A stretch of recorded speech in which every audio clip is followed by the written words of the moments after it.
Good afternoon, everyone. Now, I know the setting has been changed from the auditorium to this room over here. So I just want to make sure that everyone is comfortable and let's just break the ice a bit. How was lunch just now? Was it good? If it's good, please give a thumbs up. Okay, now I'm going to ask again. If it's good, just say good. How was lunch just now? Okay, great.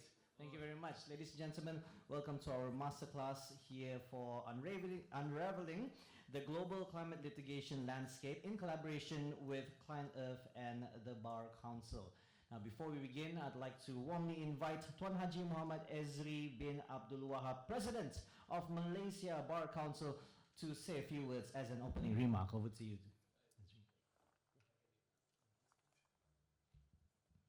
Okay, good afternoon, everybody. So I've been told this is the first time for the Bar Council to attend this session. So it's a pleasure for me to be here, and it's all because of Jayao. So, ladies and gentlemen, esteemed speakers, fellow legal practitioners, and distinguished guests, good afternoon. It's a pleasure to welcome you to today's masterclass sessions. The topic before us today is not only timely, but also crucial to the future of our planet, climate change, with a specific focus on unraveling the complex and rapidly evolving global landscape of climate litigation. I believe all of us gathered here today do so with a profound awareness that climate change is not a distant threat. It's here, and its impact are undeniable.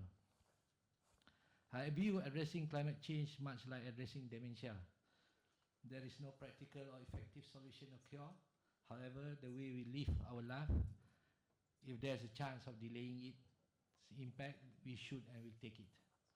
It's more about awareness and finding alternatives or having an action plan so that when it happens, we are ready and prepared. This issue is not political, and anyone who tries to use it as such should be rejected and reminded that we will not be the ones facing the full impact of our negligence or ignorance. It's the next generation we are thinking of, something far greater and bigger than ourselves. As the climate changes, the Earth is compromised, and by extension, our lives are at risk. This is an alarming reality. Speaking of climate change, we cannot overlook the imminent threat that it poses to the most fundamental of all human rights, the right to life. The right to life embodies the basic necessities for human survival: clean and safe air and water, food security, and protection from extreme weather conditions. With climate change, this essence of human life is compromised, and so does our right to life. In recognition of this threat, we are witnessing a growing global effort to combat climate change. One of the tools emerging from those efforts is climate litigation, a frontier in advancing climate governance reforms. Courts are increasingly being asked to address the failures of governments and corporations to mitigate or adapt to climate change, and the law is playing a critical role in driving this change. The data curated by the Sabin Center for Climate Change Laws, climate litigation databases, show a surge in climate change litigation across the globe. As right to life is concerned, it would be thoughtless to not mention the increasing frequency of human rights-based climate litigation, which seeks to hold actors accountable for violations related to the right to life and other fundamental human rights. The significant increase in rights-based climate litigation, both before international tribunals and domestic forums, is notable from 2015, the year when the 2015 Paris Agreement was adopted. The 2015 Paris Agreement was the first climate treaty to explicitly recognize the relevance of human rights to climate change, and that actions to address climate change must comply with human rights obligations. With governments are frequently named as defendants in rights-based climate litigation, we are also seeing a growing recognition of corporate actors' human rights responsibilities and accountability in this realm, as there are more cases targeting corporations for corporate interference with enjoyment of human rights. It is clear that climate litigation has transformed from a niche area of law into a global movement.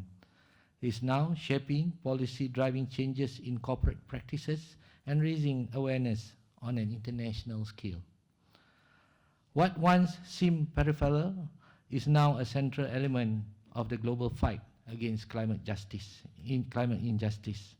In today's session, we have the privilege of hearing from a distinguished panel of experts who will provide valuable insights into the current trends in climate litigation from various jurisdictions.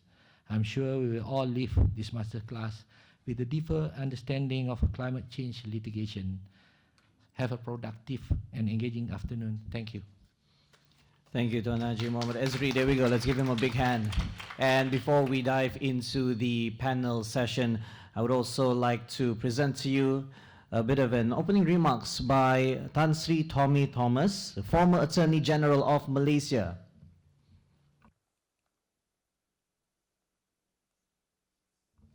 One moment.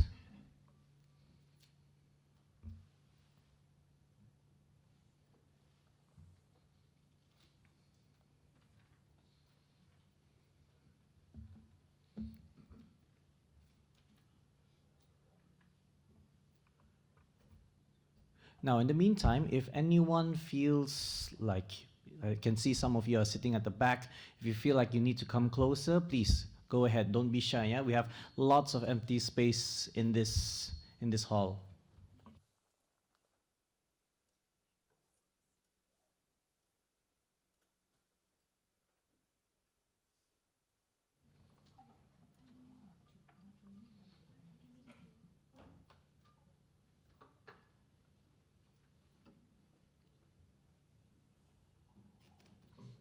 We seem to be having a bit of technical difficulty. This is how it is when you are dealing with a hybrid event, as we're also going to stream this for our two of our panel who will be joining us virtually, and also they need the audio.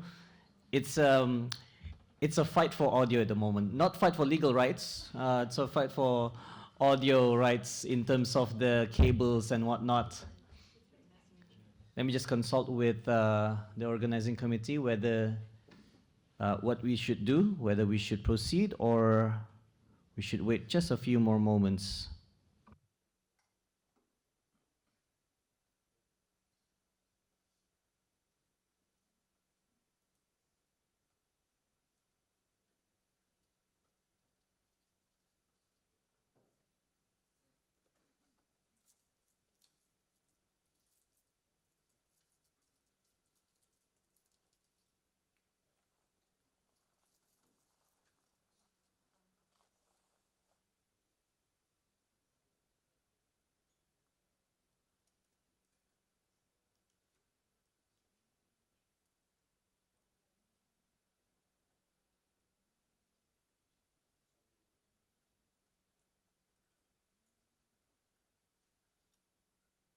I congratulate CGM. Ladies and gentlemen, I thank Climate Governance Malaysia for asking me to make the opening remarks for a masterclass on climate litigation, which I regard as a singular honor and privilege. I congratulate CGM for the initiative in organizing the most prestigious conference, May Summit in Malaysia, on the most pressing and critical contemporary issue that our imperiled planet faces. I thank personally Dati Sri Surita Rajakumar, who is synonymous with climate governance in Malaysia, for this invitation. Wars, disease, famine, pestilence and weather disturbances have marked 6,000 years of man's recorded history, yet mankind survived. The dropping of atomic bombs in 1945, followed by the proliferation of nuclear weapons, have ironically not made the world less safe in the 80 years after the Second World War. The ravaging impact of climate change, on the other hand, has so far not spared any country or continent. Hence, unlike earlier threats to civilization, which were localized within a country or continent, even the Second World War was essentially a European and Asian conflict. Global warming and climate change affect the entire world. It is a global crisis requiring global response. In consequence, climate crisis has emerged as the greatest existential threat, not just to mankind, but to our very earth. In this masterclass, expert panelists will share their experience and learning on a foreseeable and direct consequence of climate crisis, that is litigation, which itself is the byproduct of climate governance. Climate litigation is itself part of global justice. Indeed, this summit is hailed as an exercise in national climate governance, and governance is the raison d'etre of CGM.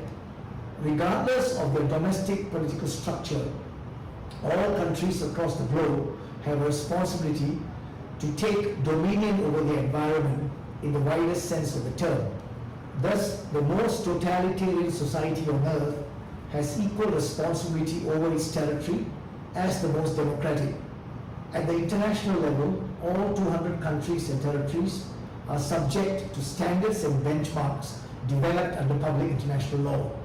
Thus, climate governance in reality means state responsibility over the environment, which includes air, space, seas, and oceans. State responsibility, in turn, brings to play accountability, openness, and transparency. Let me begin with legal duties imposed on Malaysia with regard to climate matters. As a federation, legislative and executive power are distributed under the federal constitution between the centre and the 13 states. As one would expect, there is also much overlap and responsibility straddles between federal and state authorities on many environmental matters. The third level of government, the local authorities are also integral. Indeed, much of town and country planning devolves to them. The Attorney General's Chambers is the sole governmental agency entrusted by law to advise federal and state governments and to represent these 14 governments in litigation disputes. As the parliamentary draftsman reports to the Attorney General, the drafting of federal acts and state enactments too come within the ambit of the AGC. Every state has a legal advisor and a team of officers advising them on legal matters, and they all are members of the AGC. Hence, the Attorney General is in a pivotal position to advise and act on state responsibility in environmental matters. As a proud member of the Universal Brotherhood of the Common Law, and as a member of the Commonwealth, Malaysia is richly blessed with the laws that form its corpus of jurisprudence. Of course, our laws are not complete, exhaustive, or perfect, but they are of sufficient utility to deal with climate disputes. Most significantly, Malaysian common law develops by a step-by-step approach, incrementally over time, evolution rather than revolution. Our constitution is supreme, and fundamental liberties enshrined therein represents its basic structure, thereby ensuring that they cannot be abrogated altogether. Our constitution is modeled on the Constitution of India. Thus, cases decided by the Supreme Court of India in interpreting their constitution is often accepted by our courts, thereby becoming the law of Malaysia. Our courts have ruled that the right to a clean environment and the right to livelihood are part of an individual's personal liberty, that is a fundamental liberty under Article 5(1) of the Constitution. Judges have liberated the locus standi rule, for instance, in a recent case allowing residents next to a public park to successfully object to planning permission given by the mayor of Kuala Lumpur to redevelop the park into apartments. It follows that the AGC is duty-bound to advise their 14 governments and even city councils and local authorities at the lowest level to keep abreast of legal developments in this branch of the law. Thus, when governments are making executive decisions and taking policy positions, the AGC must advise them to take into account climate governance matters. By way of illustration, when dams are proposed to be built, resulting in massive dislocation of animal life and displacement of the orang asli, whether the current fashion of data centers proliferating across the peninsula should be discouraged. Deforestation, and in particular the overfelling of timber without sustainable replanting, the construction of highways, overfishing in the waters of our coast, pollution of all types, and the dumping of waste across the countryside, and so forth. In each of these cases, the business imperative drives the ambitious politicians and the greedy bureaucrats to push for profits on deals. The duty of the humble legal officer in AGC is to advise and place on record environmental and climate concerns which will override the profit element. Causality has already been established by science and data. Climate crisis is borderless and pollution is no respecter of national borders. In this part of the world, we are accustomed to suffer annually for the past 30 years from dangerous levels of smog caused by fires deliberately started across the Straits of Malacca. Annually, they are met with lukewarm protests from Malaysia and Singapore, followed by pious platitudes of ASEAN cooperation. Practical measures are never taken, and the smog pollution continues year after year. Hence, there is an international dimension to environmental degradation. If pollution is borderless, so must domestic law be. Malaysian law must readily accept the rapid developments of the common law world, and not just from that part of the world. The decision of the European Court of Human Rights in April 2024 in Klima against Switzerland advanced rights-based climate litigation in significant terms. The court held that Switzerland had failed to comply with the positive obligations of ensuring health, well-being and quality of life under Article 8 of the European Convention on Human Rights, which guarantees the right to respect private and family life. The European Court determined that Switzerland had failed to quantify national greenhouse gas emissions and meet reduction targets, constituting failures by Swiss authorities to mitigate the effect of climate change, particularly global warming in Switzerland. One can expect counsel in the next climate case in our courts to invite our judges to follow the European ruling in the Klima case as part of the laws of Malaysia. Hence, AGC must be proactive in their advice from henceforth. The small Pacific island of Vanuatu has asked the International Court of Justice these two questions. A, what are the legal obligations of states in regard to the protection of the climate for future generations? And B,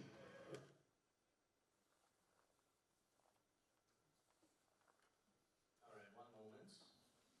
Can anyone guess what's the next question? No, I'm just kidding, Just breaking the ice a bit. But I believe the video is, just about 5 minutes left. If we are not able to get the Wi-Fi back up, I'm sure everyone is curious, what's the case with yeah. No? Yeah, you want that? Okay. legal Oh, there we go. Okay, maybe just. for states that do not meet these obligations. The outcome is awaited with interest. And what about the Torres Straits Islanders who brought a complaint to the UN Human Rights Committee? In 2022, the committee found that the government of Australia was violating its human rights obligations to the islanders through climate inaction. The UN decision delivered a number of legal world firsts, including holding that a nation is legally responsible for its greenhouse gas emissions under international human rights law, and opening the door for indigenous communities who are often on the front line of the climate crisis to defend their rights. Another cohort that is on the front lines is young people, knowingly being left an increasingly safe planet by governments ruled by grey-haired men. It's no wonder then that a spate of cases has been brought by young people against governments, arguing that the latter have a duty of care to protect them from climate harm in European countries and Australia. Governments should proactively recognize that they owe a duty to current and future generations to reduce their nation's contributions to global emissions. Strong, ambitious climate policy delivered by governments which recognize the need to place the welfare of planet and people above short-term profits is the best antidote to litigation brought against governments. In September 2015, the Governor of the Bank of England, Mark Carney, delivered a seminal speech on climate change and financial stability. He drew attention to the twin tragedies facing the globe, tragedy of the commons and tragedy of the horizon. What is often overlooked is that a significant portion of Carney's speech dealt with the response of the insurance industry to losses caused by climate change. The command nature of the Malaysian economic and financial systems is such that the Minister of Finance and Bank Negara have massive legal power to supervise the bank and insurance industries to the extent of micromanagement. Thus, we must prepare for the inevitable climate crisis events by ensuring that our insurance companies, all licensed by Bank Negara, offer sufficient insurance products and cover to Malaysian companies and individuals. Having sufficient insurance cover is powerful protection and mitigation against climate crisis. As part of its state responsibility, Bank Negara must ensure that such insurance cover is made available to all and at affordable rates. As for banking, prohibition against granting credit facilities to borrowers who seek financing for anti-climate activities may be problematic, but making the cost of borrowing costlier by higher interest rates and shorter tenure of lending is feasible. Again, the state can assert its leadership. The AGC's officers' duty of care is mirrored by members of the bar advising their clients in the private sector.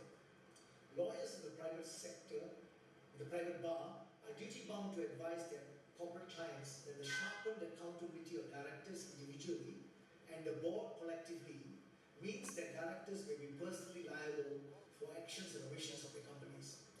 Thus, the message is clearer and louder.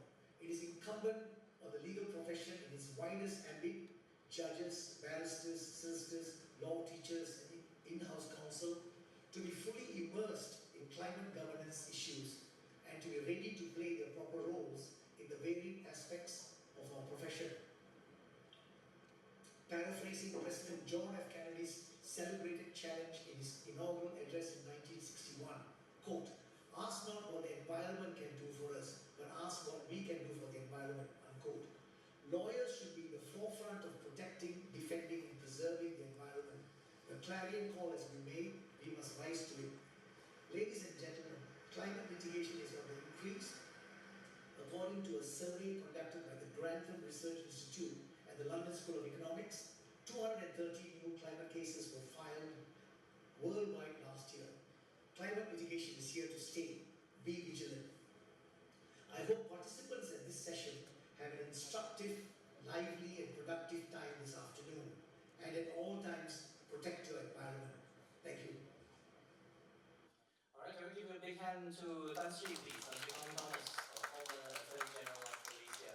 Now, ladies and gentlemen, we'll jump straight to the panel discussion. Before that, allow me to introduce our moderator for this session. We have Elizabeth Wu. Can we give her a big hand? Legal consultant of Energy Systems Asia with Client Earth. And joining us virtually, let's see, okay, allow me to introduce our next panel. We have Jonathan White. He's also joining virtually. There we go. Jonathan White, lawyer for accountable corporations, Client Earth. We also have Lia Main Klings, I hope I pronounced that correctly, lawyer, fundamental rights, Client Earth. And we have Q Jia Yao, chairman, environment and climate change subcommittee from the Malaysian Bar Council. There we go. I'll now hand it over to you, Elizabeth. Hey, thank you very much. Very good afternoon to everyone. Thank you for joining us on a sleepy afternoon right after lunch. So appreciate that you're here. We're very excited to share with you latest developments in climate litigation from around the world. I am joined online by two of my colleagues from Client Earth. So Client Earth is an international environmental law NGO that uses law to create systemic impact that can be in the form of litigation, mostly in Europe and the US, and in Asia we do more capacity building. And so we have Johnny, who will be doing a presentation on corporate climate litigation, and Leah, who will be doing a presentation on climate litigation developments before international courts and tribunals.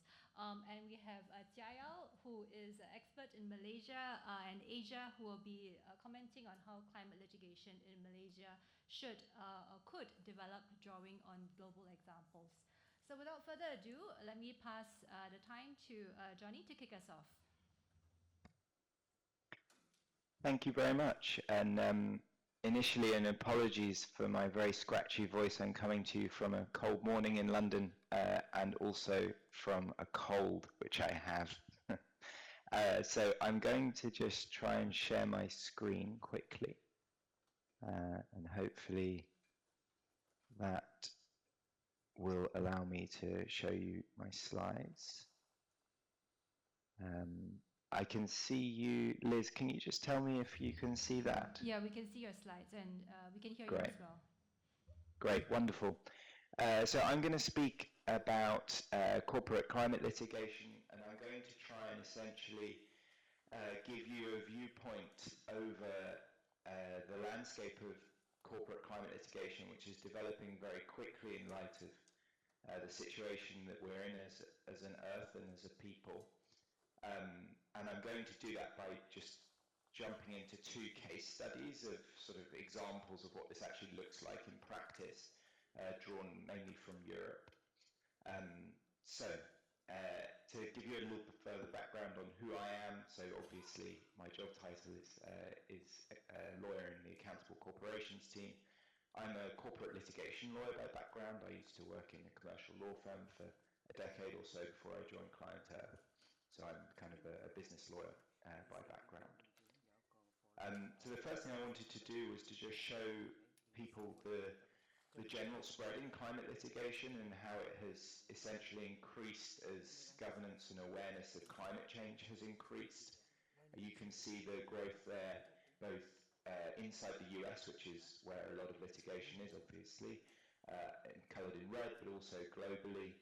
And you can see that in particular, since the Paris Agreement in 2015, there has been a big uptick in litigation. This is generally litigation against states and also against companies.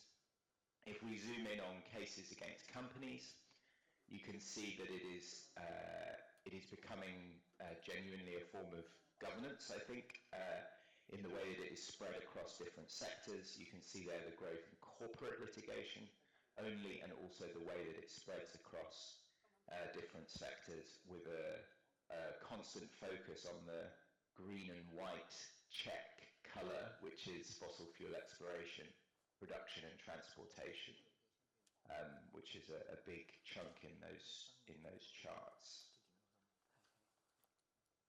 So I'm going to just try and talk a little bit about what is climate litigation. And I think I want to kind of demystify a little bit what climate litigation is, because from my perspective as a lawyer, it really is little more than the natural application of our law to the facts that we have today. The facts of our environmental situation are well established and increasingly obvious, and so it would be odd if the law did not apply to those facts, and of course it does. So in that frame, climate litigation is essentially just another form of the rule of law, in the same way that we have litigation and courts and regulators acting on other issues that are challenging society. We also have them acting on climate change and the challenges of climate change. The thing that I would stress about the way that climate litigation, if you kind of take that as a group of litigation, is changing and developing, is that it is also something, given that climate change is all over the place and is affecting a lot of things, it's also rapidly developing the types of claimants and the types of defendants. And what I mean by that is that it's not just a matter of affected communities bringing cases, it's not just a matter of NGOs or civil society bringing cases, but increasingly as markets are making decisions and making disclosures and investing and issuing business strategies on the basis of things to do with climate change, you're seeing companies sue companies, you're seeing regulators start to take action, and sometimes that ends in litigation as well. So there's an increasing multiplicity of the types of claimants, and there's an increasing multiplicity of the types of defendants. And that's moving sectorally, as we saw in the previous chart, but also I would say it's beginning to involve, sectors that you might not necessarily expect, because we're all dealing with the reality that we face today, and that comes out in the courts and the law just like you would expect. there are various legal bases that we see across the climate litigation landscape, and in the coming 2 case studies, I'm going to jump into 2 of them. But I'm leaving out a lot, given the time. But suffice to say that, you know, initially a lot of climate litigation focused on the permitting of projects being an area where government has a particular role and the law has a particular role in environmental impact assessments and things like that. But nowadays it's spreading to, I mean, almost every conceivable area of law, even things like employment law, because there are whistleblowers sometimes within companies, has involved sort of issues of climate change and climate change litigation and transition. So what I've just ended that slide with is a quote from the IPCC. The IPCC is the UN's global scientific body on climate change, and it synthesizes all of the vast range of science and scholarship on climate change, its causes and its solutions. And the conclusion that they reached, drawing together a lot of different studies, is unsurprisingly that litigation is a form of climate governance that has direct effects on the attempts to mitigate climate change. So, on to my first case study.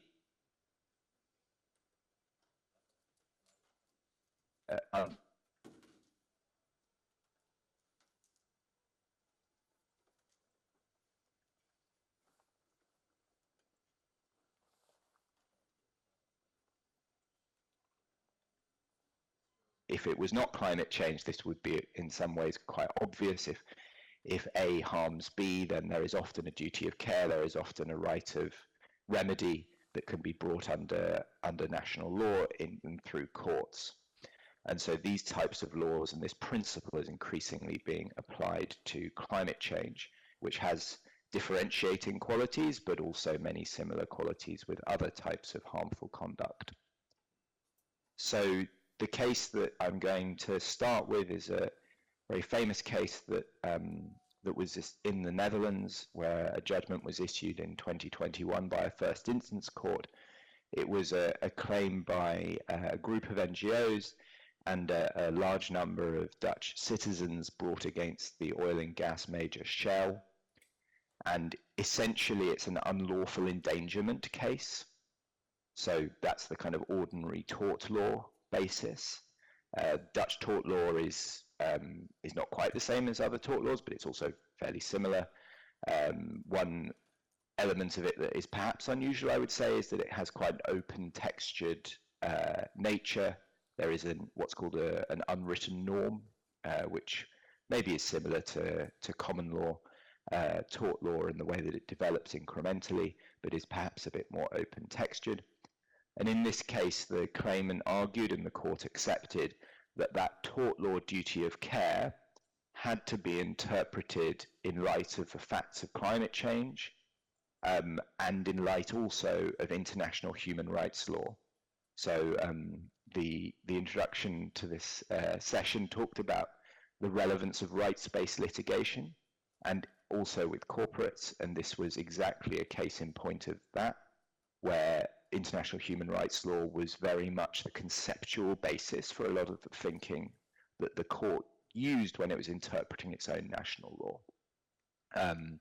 So essentially the court ordered that Shell had to, just like the Dutch government had been ordered to previously, quote, do its part, and that meant that it had to align with the goals of the Paris Agreement, and specifically it had to reduce its overall emissions, including its Scope 3 emissions, 45% by 2030.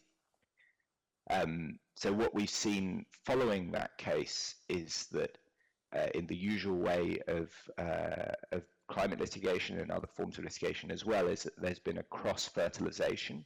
And what I mean by that is that we've seen other examples of the similar sort of legal theory being brought in other countries against other companies. So to break that down, here's a range of examples. So there are cases in Europe, also in New Zealand, that are essentially based in a similar type of legal theory.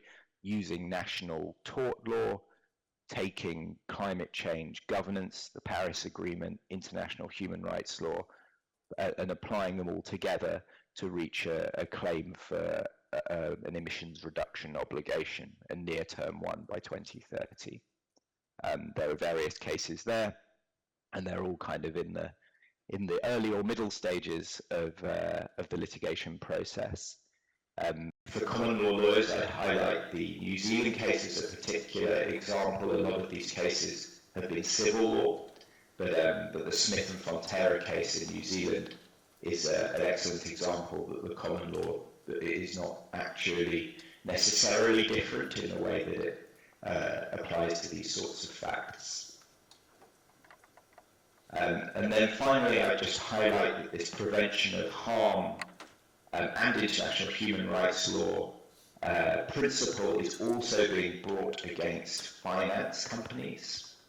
So the same NGO that spearheaded the case against Shell in the Netherlands has started a legal action against the Dutch bank, the biggest Dutch bank, called ING. And that is essentially going after ING for the big financial institutions' role as, quote, systemic players within climate mitigation and the role of fossil fuel phase down. And that seeks for an order that the bank reduce its financed emissions, so that is the emissions of its financial business, the emissions that literally an investee and finance companies that it lends to, by 48% by 2030. It used to be 45%, but time has moved on and we need to do more globally, so that's reflecting the IPCC conclusion. It seeks for the bank to require companies that it lends to and offers financial services to have credible transition plans, to exclude fossil fuel expansion from its financing businesses, and to basically do what banks are very good at in other contexts, which is to push their counterparties and exert leverage on them to do a certain thing. In this case, to exclude fossil fuel expansion and to have a credible transition plan. And if they don't do that well, the bank does not provide its financing or financial service. So that would be the case against ING. There is a parallel communication at the United Nations level where the international human rights law body called the United Nations Working Group on Business and Human Rights has issued a range of warning letters to financial institutions on a very similar basis as the Milieu de Foncy case against ING, basically because of their specific work for and links to Saudi Aramco, which is obviously a very large oil and gas company, and the Saudi state oil company. So you see there that the international human rights law principles are dovetailing with the national court litigation and supporting one another as well. So the second case study I'm going to come on to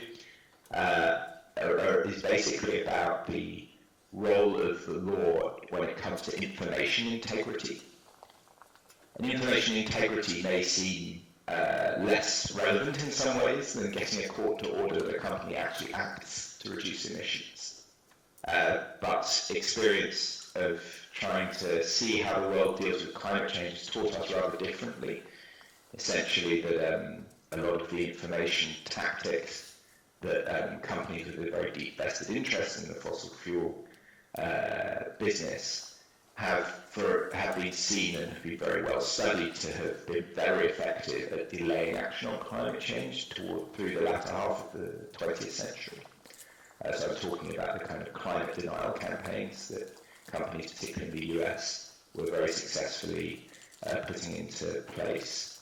And so the ways that the law can touch on our information integrity is particularly important when it comes to climate change, because if we don't get the information integrity in our markets and our societies correct and broadly accurate, then we will not get the decision making and the action that we need. And so that sort of explains a lot of the litigation that you'll see within climate litigation. There's been a particularly steep rise in this recently, that focuses on greenwashing, that focuses on the laws that govern, that will prohibit misleading conduct in various ways. So I'm going to zoom in on one example of that, which is a case, again in the Netherlands. I keep using the Netherlands, there are other countries, but so happens that that's the one I'm focused on, which is against an airline. It was brought by an environmental NGO called Fossil Free, which means fossil free, and it was using consumer protection law, which obviously prohibits misleading claims. And so that claim was brought in 2022, and essentially it was brought on the rationale that aviation is obviously a highly polluting product in comparison to pretty much all other products that consumers can buy, and that the advertising, the green advertising that the airline industry was doing was essentially for the purpose of selling more flights and therefore maintaining air traffic growth overall. So the advertising campaign here had two kind of planks. One of it was to promote CO2 compensation. In other words, don't worry about the climate impact of flying. Your flight is CO2 zero was the label they used, but they'd be offsetting basically. And then the second plank was a claim to be transitioning. So in other words, yes, there isn't, we all know a flight is a highly polluting thing, a product, but don't worry, we have the solutions, we're working on them, we are going to align with the Paris goal, and we've got this sorted. So they promoted a net zero by 2050 corporate goal in their public advertising. There's some examples of it there, it's in Dutch, but it said things like, to get ever on the path to a more sustainable future and join us in creating a more sustainable future. And the advert campaign went out in all the usual ways, billboards and social media advertising and so on. I'll just briefly quote part of the judgment, which I think is the easiest way to explain how the court saw this. In the end, it basically said that the advertisements suggesting that flying can be or can become sustainable, and the advertisements suggesting that purchase of a so-called compensation product actually reduces, absorbs, or compensates for the climate impact of flying are misleading and therefore unlawful, and the company violates consumer protection law. So this is essentially a judgment that seeks to ensure that consumers know and can tell what is a green product and what is not, and what is a green company and what is not. What we've seen actually is that, going back to that multiplicity of actors that I mentioned, is that this single litigation against a single company in a single state, a single country, has been followed by much more coordinated, widespread regulatory action across the EU trading bloc, as the network of consumer regulators, so consumer protection regulators in Europe, have taken the same sort of advertising practices, because they are common to the industry, and started enforcement action against 20 airlines, which I think will lead to some kind of regulatory settlement in the usual way of regulatory enforcement. So I'm going to bring that to a close there. Hopefully I've done okay to time, and look forward to your questions and discussion in due course. Thank you very much for your time. Thank you so much, Johnny. We will now go on to a presentation from Leah. So Leah, please go ahead anytime you're ready. Sure, thank you so much, and hi everyone. It's nice to be here. My name is Leah. I'm based in Klein Earth's office in Berlin, Germany. And as Liz has said at the beginning, I'll talk a little bit about some of the latest developments in climate-related litigation for international courts and tribunals. Let me just share my screen quickly.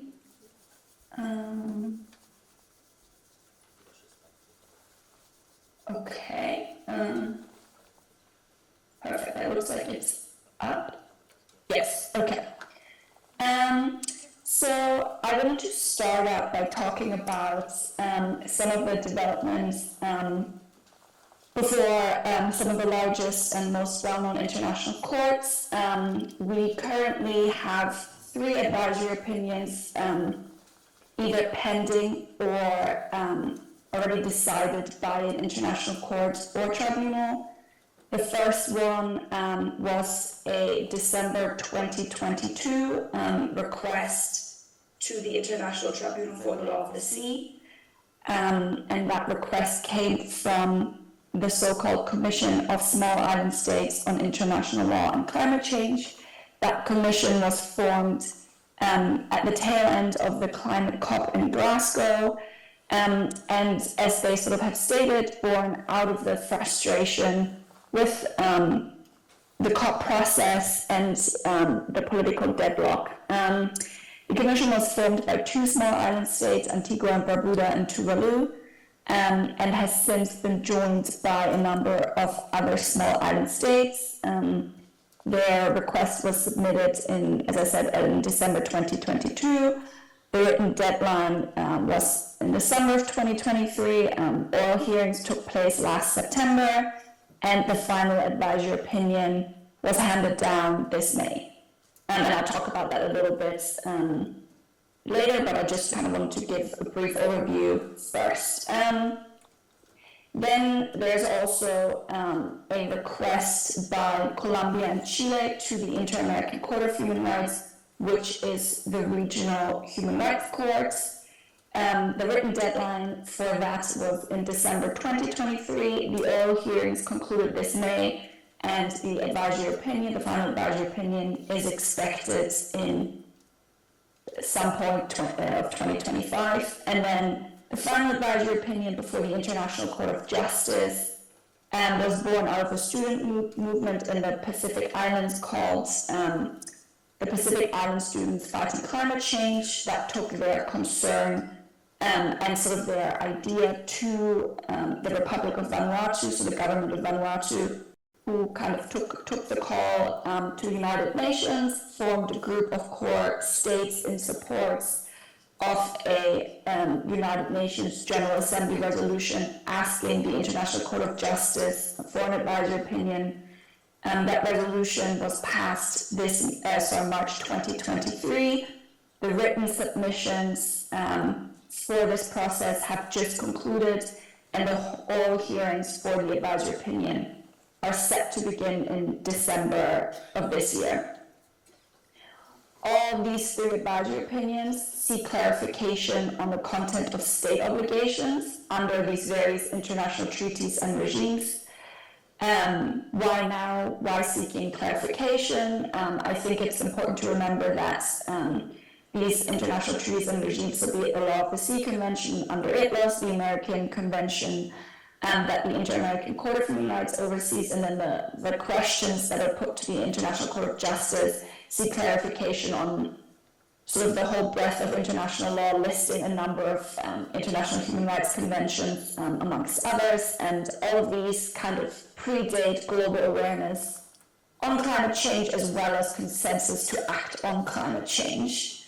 And as Johnny has sort of alluded to in his presentation, the IPCC and the reports, and I think everyone's awareness also, or that everyone is well aware of the fact that climate change touches upon sort of all aspects of life, and therefore understanding how climate change interacts with these sort of different regimes and these different obligations on states is sort of what underlies these requests. And then maybe just a little bit more on advisory opinions. So there are clarifications on the law, meaning that the requested court or tribunal will give an interpretation, an authoritative interpretation of the law. Why an advisory opinion? Because sort of one of the questions that often comes up is why an advisory opinion, as they are, at least before ITLOS and the ICJ, non-binding. However, as I said, they're authoritative pronouncements on the law, and therefore set important precedents. And the states that have requested these advisory opinions have consistently emphasized the consultative or collaborative process, And so, for example, before the Inter-American Court of Human Rights, we have seen huge civil society engagement. Before the International Court of Justice, the advisory opinion has seen the widest participation ever from states, with many smaller states participating for the first time, and I think that's sort of a very important element to also highlight as part of these processes. Leah. And then, yes. Sorry, so this is Liz here. I think you might have to start from maybe your slide 2 on applicable law, because the presentation seems to have hung. So. No, I haven't moved yet. Okay. No worries. Thanks so much, Liz. Okay, thank you. And then a final other relevant development is the case or the decision in the Klima's enrollment case before the European Court of Human Rights. The European Court of Human Rights is a regional human rights court that oversees the implementation and application of the European Convention of Human Rights, and that case was brought by a group of senior Swiss women who would sued their government, so Switzerland, for inadequate and insufficient action on climate. And before the European Court, amongst other things, they argued that the state's insufficient action violated their right to life and right to private and family life. And this spring, the court found in their favor, or in favor of their arguments, and this was the first climate case that was decided by the European Court of Human Rights. And so what I want to discuss today, what I want to talk about today, is some of the overarching themes relevant to all of these developments. And so one of the things is the applicable law. So why am I talking about this? So the question here is which law applies to the harms caused by climate change, and we have seen in some of the arguments that have been made by states that they're seeking to limit the scope of state obligations, and oftentimes arguing that sort of the international climate regime is the authoritative regime, or sort of the main regime applicable to state obligations in the context of climate change. And so I've picked out sort of some relevant findings from this year to demonstrate how this is currently kind of playing out before international courts. And so it was, in its advisory opinion of this year, stated the Convention and the Paris Agreement are separate agreements with separate sets of obligations. While the Paris Agreement complements the Convention in relation to the obligation to regulate marine pollution from anthropogenic greenhouse gas emissions, the former does not supersede the latter. And the European Court of Human Rights found the widely acknowledged inadequacy of past state action to combat climate change globally entails an aggravation of the risks of its adverse consequences and the ensuing threats arising therefrom for the enjoyment of human rights. Threats are recognized by governments worldwide, which the court cannot ignore in its role as a judicial body tasked with the enforcement of human rights. And so as the quote show, it was considered that the United Nations Convention on the Law of the Sea and one of its core obligations, which is the protection of the marine environment, is applicable in the context of climate change, and that is because the harm that anthropogenic greenhouse gas emissions cause to the marine environment. And so the court or the tribunal made clear that the obligations that states have under the Paris Agreement cannot set aside what states also have to do under UNCLOS to protect the marine environments, which includes the reduction, control, and prevention of pollution, and that so led the tribunal to conclude that this also includes the mitigation of greenhouse gases. So again here, the mitigation of greenhouse gases under UNCLOS and what is required there is separate from the mitigation obligations under the Paris Agreement. And similarly, the European Court of Human Rights looked at the scientific evidence that demonstrated or links the adverse impact of climate change on the full enjoyment and realization of human rights, and then finding that it could not ignore these significant impacts, considering its role as enforcing and protecting human rights. Another relevant theme is the responsibility of states. and the question to which extent states can be held responsible for climate change. And this links to the question of attribution of climate change to individual states and actors. And so ITLOS on that point held that in particular those measures to reduce anthropogenic greenhouse gas emissions, carbon and marine pollution may differ between developed states and developing states. At the same time, it is not only for developed states to take action, even if they should continue taking the lead. All states must take mitigation efforts. And the European Court of Human Rights found that each state has its own share of responsibilities to take measures to tackle climate change, and that the taking of those measures is determined by the state's own capabilities rather than by any specific action or omission of any other state. The court considers that a respondent state should not evade its responsibility by pointing to the responsibility of other states, whether contracting parties to the convention or not. And then reasonable measures which the domestic authorities failed to take could have had a real prospect of altering the outcome or mitigating the harm. And so the responsibility of states, again, has been a point of contention, as we've seen states argue that climate harms cannot be linked to just one state, or cannot that a certain climate impact cannot be linked to the acts or omissions of just one specific state, that all states contribute to climate change, and therefore one individual state or just a set of, or a small group of states cannot be held accountable, and that just one state taking ambitious action will not adequately address the issue of climate change. At the same time, we have also seen these courts pick up on what is known in the International Climate Framework as common but differentiated responsibilities and respective capabilities. So the acknowledgement that states have different responsibilities linked to their contribution to global climate change, and also respective capabilities linked to economic development of different states. And so we see this principle of equity and slight references to climate justice also pop up in these proceedings. Another relevant theme is that of the role of science. And so ITLOS found that the tribunal considers that in the determination of necessary measures to prevent, reduce, and control marine pollution from greenhouse gas emissions, the science undoubtedly plays a crucial role, as it is key to understand the causes, effects, and dynamics of such pollution, and thus to providing the effective response. However, this does not mean that the science alone should determine the content of necessary measures.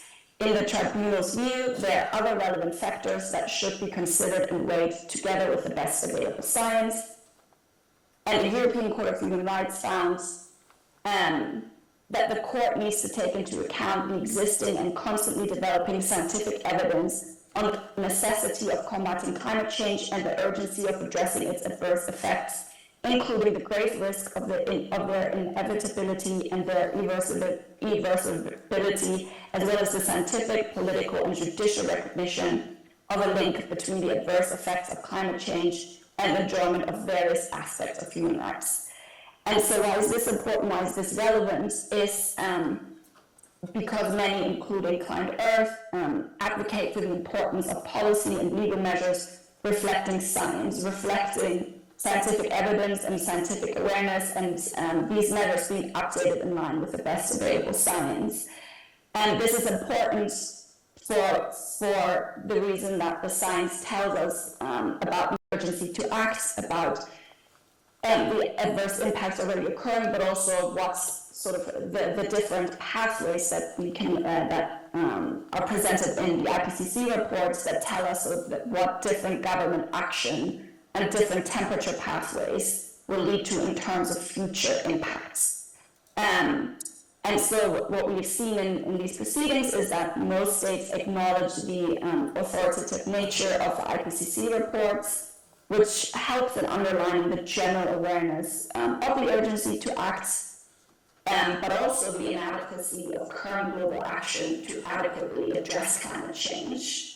And as I said, the role that science has also played in connecting climate change to the negative impacts on human rights and how this has allows or enables human rights courts and tribunals and other human rights bodies to define state obligations under these various human rights instruments in light of climate change.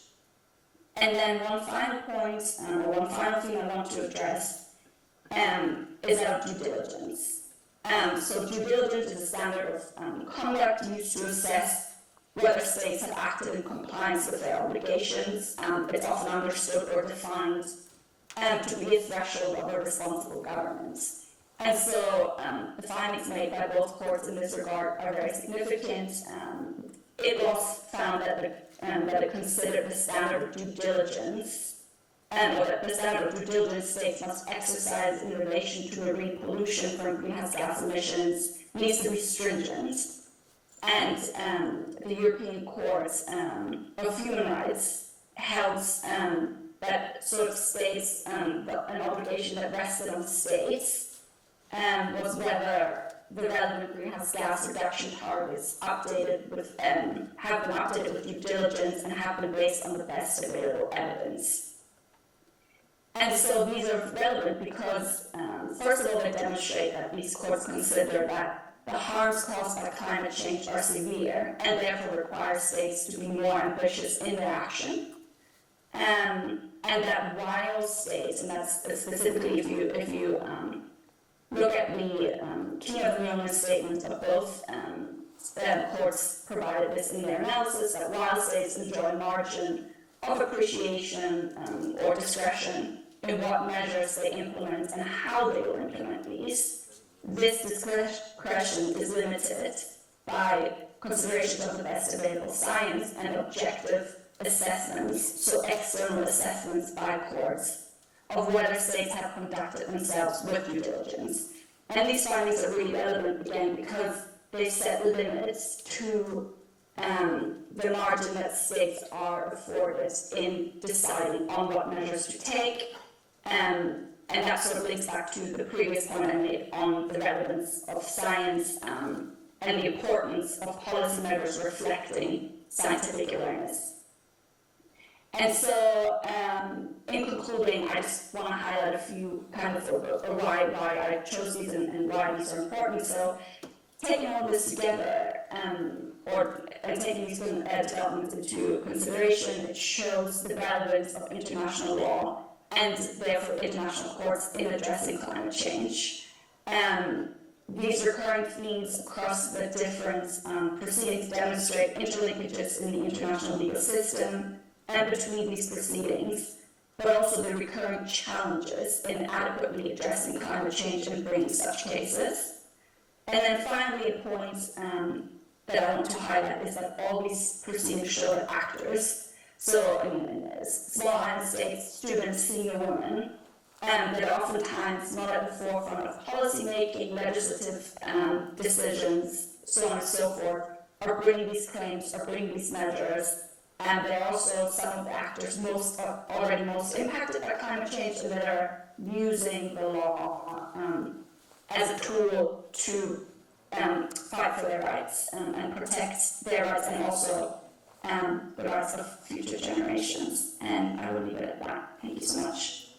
Thank you so much, Leah, for that. I think one of the questions that maybe we'll pick up in a moderated discussion is how practically for directors, for corporates, listening to the developments in international tribunals, how does that translate necessarily into the way that governments have to act and what implications there will be on corporates. But before that, let's go to Jia Yao to hear on latest on how all of these developments will potentially impact Malaysia and litigation in Malaysia. Thank you, Elizabeth. It's a pleasure to be here. Thank you to CGM, and congratulations to the organizing team for a really well curated summit. In the time that I have, I'll really try to keep it at 15 minutes. I have just a handful of slides. I'll share just some perspectives personally that I have observing the emergent climate litigation landscape in Malaysia. So next slide, please. I'd like to start with at the outset with highlighting, I think, emphasizing about what climate litigation is when we're talking about this. And I appreciate very much Johnny starting off the discussions with that demystifying note about what it is, and alluding to the fact that it can come in various shapes and sizes. So, I might say we could see climate litigation as efforts to resolve the differences between different groups in society. You have groups wanting change, and then resisted by groups who are resisting change, right? And going to do find this resolution in a court of law as a matter of last resort. So climate litigation could be like the tip of the iceberg, because that's very visible when a dispute is brought to court, and we see that. So societally, we see that. But what is under the iceberg? That would be for these cases to emerge and come forward. Lots of precursors are involved. And so I'd like to also point towards that in terms of discussing what the emergent climate litigation landscape in Malaysia is beginning to look like. So the precursors, I will go into it a little bit further in the next couple of slides, but they include things like how vibrant is the Malaysian civil society space, how healthy is the civic space, how free is the media, how much access to information do people have, for example, quality of sustainability reporting, for example, are they helpful? Do they help people articulate themselves, piece things together, and then have a shot at building narratives that can explain the sources of where their misery comes from, and then the ability to then lay it at the feet of the appropriate and the right bodies, organizations. So, and then other things as part of these components that have to come together would be access to justice. There's still a lot of systemic friction against people who want to bring these issues. The other thing is the strength, the recognition of rights. So these are all the precursors that are necessary, all part of that, the bottom of the iceberg. So climate litigation is not a panacea for solving climate change. It's not that we shouldn't entertain any fantasies that bringing a case, young people in Malaysia bringing cases into the court and then appealing, going all the way up to federal court, and then that would just change everything, and we will have solved climate change. It is a way to resolve specific differences that are framed within your court case, right, between the stakeholders in that context. So that is what it is. However, of course, it is a very powerful tool. So next slide, please. In terms of how things are developing here, I think it would be really interesting to look at, I say a neighboring country, but India. But I refer to it because in this Indian Supreme Court decision that happened in March this year, that a decision that is very relevant to us here, and I think it's a interesting, a very useful case to kind of illustrate the complexities and also the legal kind of components that are important in shaping the dynamics. And particularly, it's as Tan Sri Tommy Thomas has alluded to earlier, the Malaysian constitution is developed from the Indian constitution. And so there's a key similarity in the central argument around which this case that I'm referring to, MK Ranjit Singh and Government of India, Union of India, where the reliance was put on the right to life and read together with, so that's in Article 21 of the Indian Constitution, that there is an express recognition of the right to life. And but there are two other provisions in the Indian Constitution which they have developed in 1976. Well, we borrowed from them when we got independence, so we didn't take those updates We sorely need those updates now. So we are running on old software in that sense. We need an OS kind of update, which is really pending. So all our apps are really buggy now. So we only have so the equivalent of the Indian Article 21. So ours is in Article 5. So well done to our draftsman by really bumping it up because it's really priority. Article 5, it starts off with fundamental liberties, right? So no person should be deprived of his life or liberty except in accordance with law. Now, that's all we've got. Indian Constitution has got, you see, Article 48A and 51A. So these are two amendments that came in 1976. And those expressly refer to the state's duty to protect the environment and improve it. It also then imposes a duty on all citizens because rights and duties are really the two sides of the same coin. And so every citizen, you can imagine ESG obligations and all that, right? So corporate citizens as well. So so we lack the Article 48 and 51A. So that's a sidebar for me. But this case, in the Supreme Court decision, is a wonderful demonstration of how in that petition that was initiated for the protection of two critically endangered bird species in India.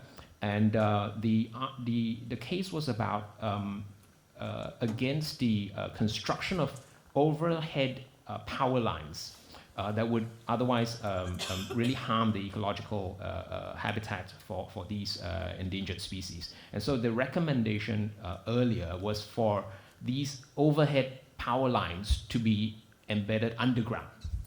Now, how big was the required area, that sensitive area? It was 99,000 square kilometers, all right, spanning states of, I think it's Rajasthan and Gujarat, where solar installations proliferated. So the power lines were important in connecting and bringing these solar farms. So that aspect is India's national commitment to the transition from fossil fuels to renewable energy. That's part of the national agenda to combat climate change.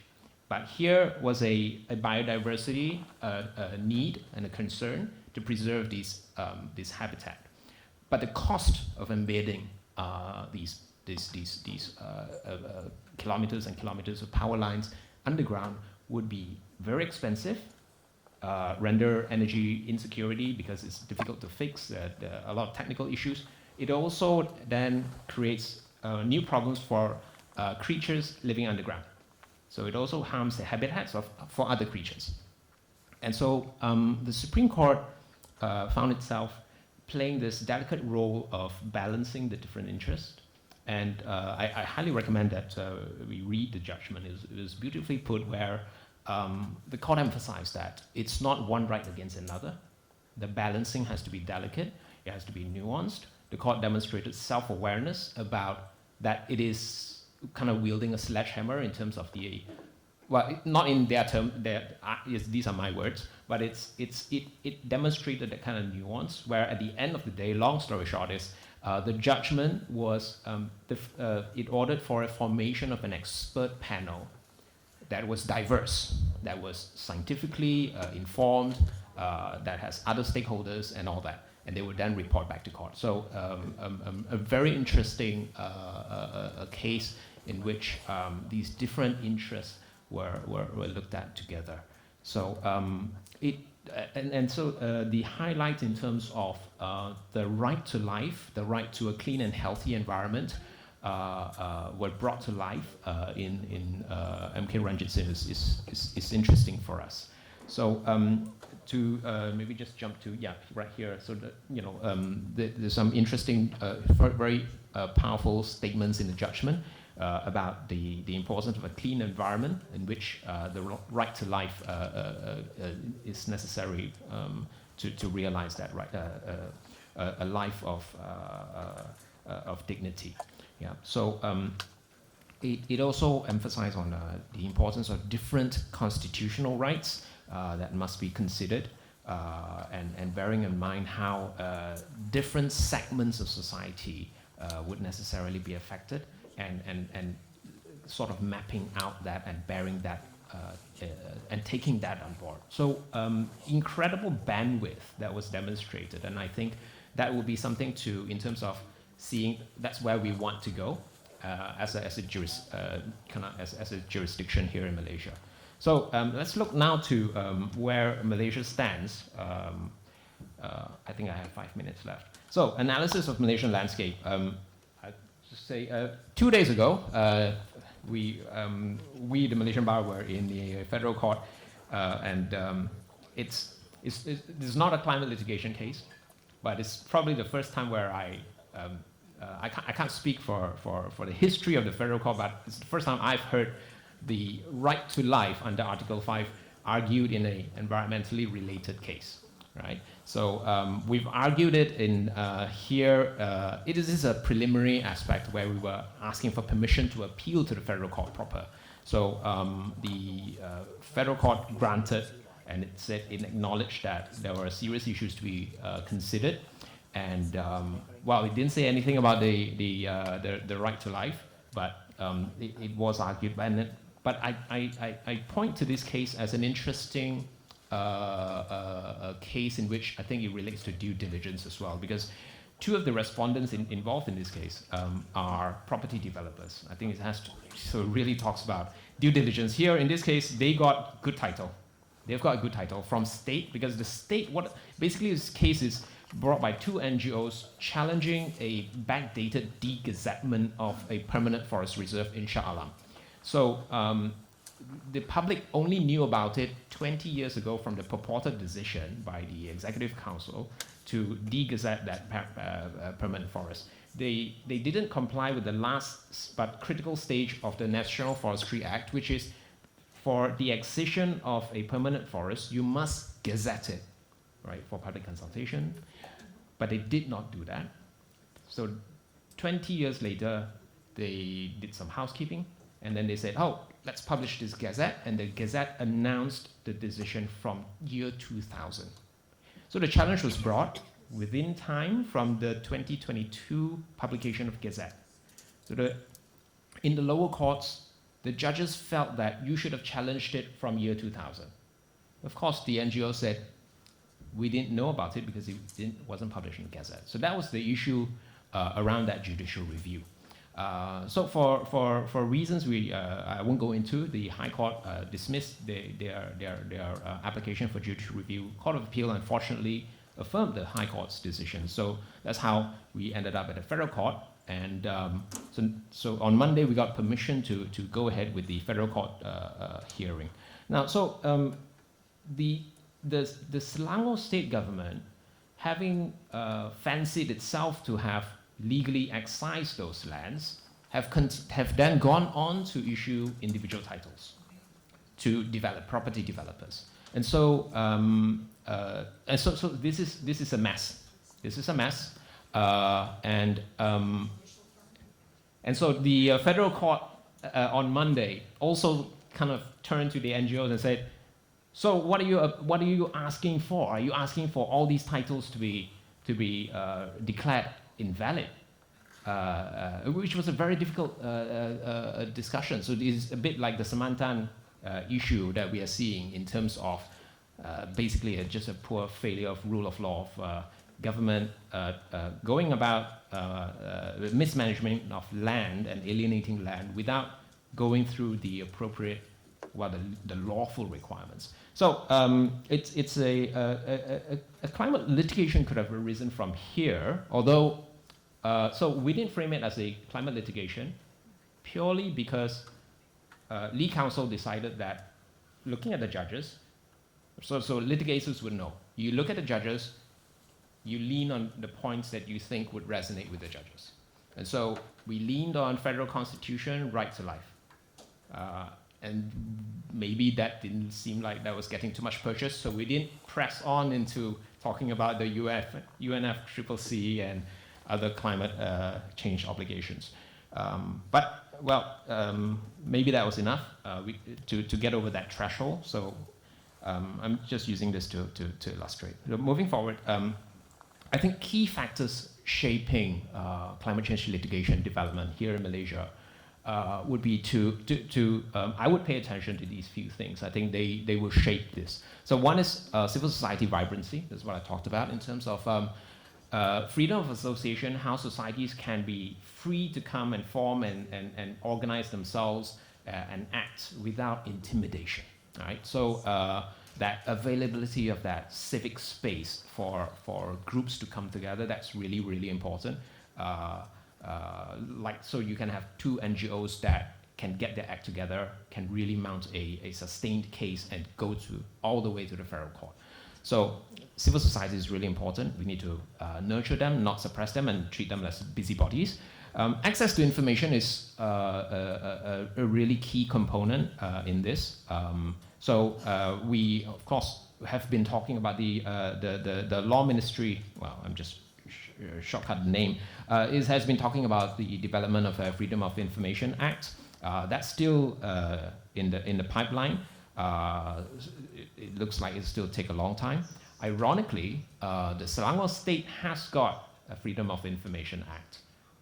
Yet, so nothing is a panacea. It's all hard work. Strong recognition of rights. That's really important. So Article 5.1 kind of says right to life, but you need to read into it to link that you polluting this part of the environment affects my right of life. Some judges kind of need a bit more help in terms of, connecting the causality. Software update really necessary.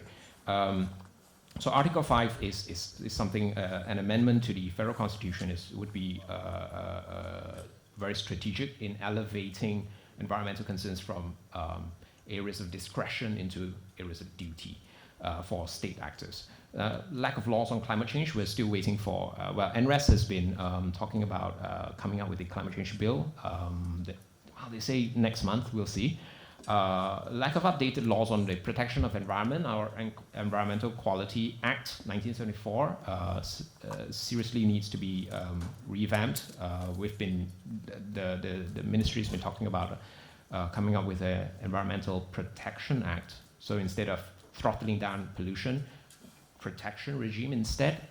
And if you think about the sequence of logic, you need one about the environment, and then the one about climate change rests on top of that. And of course, before the environment, you rest on the Constitution. So, but we are trying to work on different pieces at the same time. But I don't know how we are working on CCUS before all these things are coming out. But nonetheless, working on mainstreaming business and human rights, that's something that's also slowly developing. But they're converging. So all these things are in different parts, bits and pieces. They are in their respective areas of development, and they are converging in terms of recognition, strengthening of these rights. So it's very rights-based developments there. Access to justice. So if the earlier bullet was about substantive rights, this one is procedural rights. So access to justice really cannot be taken for granted, because our courts are fairly efficient and user-friendly if you're a property owner, ease of doing business is reasonably good in Malaysia. But environmental cases are nothing to do with those kinds of cases. And so environmental cases always find itself as poor cases because they come in odd sizes. So procedurally, we need to have dedicated environmental proceedings rules that cater to these cases, that reduces these kinds of, I call it systemic friction that we give to plaintiffs, NGOs, local communities, who need to argue something using those principles that Leah and Johnny talked about in our courts. And it's right now, the system, the process, kind of militates against that. So it's very hard to bring that. And if you lose, you get slapped with costs, for example. So there's kind of sensitivity around public interest litigation is low. So we need to have good rules that would guide judges in terms of, hey, if you lose, how do you treat the order of cost, for example? So the other thing is public participation as a key factor. Public participation is slowly added into in the public sector decision-making processes, but they need to be improved and accelerated. And the reason why this is a factor is if NGOs, if interest groups are able to bring their differences into these forums where they can participate, then they don't have to go to court. So this is, so people, you know, so it reduces that stress on the judiciary having to resolve where the differences aren't so far, because if the differences are so far, then I'm not talking to you because you're treating me like I'm what I'm arguing isn't legitimate. I have to go to the courts. So this transformation of turning around attitudes on public participation will have a bearing. So we've been hearing in the last 5 years or so, government really using the phrase, all of government approach, all of society approach, all of nation approach. So that needs to trickle down into all the ministries and all the agencies and all the civil servants. So lastly, it's my last slide. Sorry, we haven't been moving. And then the next one, that's literally my last slide. So to achieve the sustainable development goals, and to do sustainable development well, we must make sure that, you know, our courts are accessible, and not just accessible, they are effective, they are efficient institutions for resolving differences between decision makers and those who bear rights. So the courts play a key role, and again, I just end that climate litigation isn't panacea, but it is a really, really important social tool for resolving the specific differences between those who are in different shapes and forms, pushing for some sort of change, and kind of saying that we have these rights, including rights for unborn children, for intergenerational kind of responsibility, against those who are, as a result of their kind of decisions, are resisting these change. So this platform is really important. So it could come as looking like a climate litigation case. It could come looking like a constitutional case. It could come looking like an ESG greenwashing case. Different shapes and sizes, as Johnny has talked about. The legal bases could be different. Yeah, but they are all really centered around the right to a decent and dignified life. Thank you. Okay, thanks so much for that, Jia Yao. So now we have a very quick sort of moderated discussion with questions, then open up to the audience, because I'm sure you have a lot of questions that you will be wanting to ask the various presenters. And I think just following on from Jia Yao's comments on the way litigation might be viewed in Malaysian courts, I want to go back to Leah and Johnny to maybe have their reflections on how possibly developments for international tribunals in relation to Leah, and then with respect to how corporates globally are acting in relation to Johnny. So how do developments in international tribunal jurisprudence affect the way that states have to act as a matter of the kind of legislations or policies they have to propound? And then relatedly, how should corporates in countries generally have to respond to that? And then I'll turn to Jia later for the Malaysia view. But just opening the floor to this question to Leah and Johnny.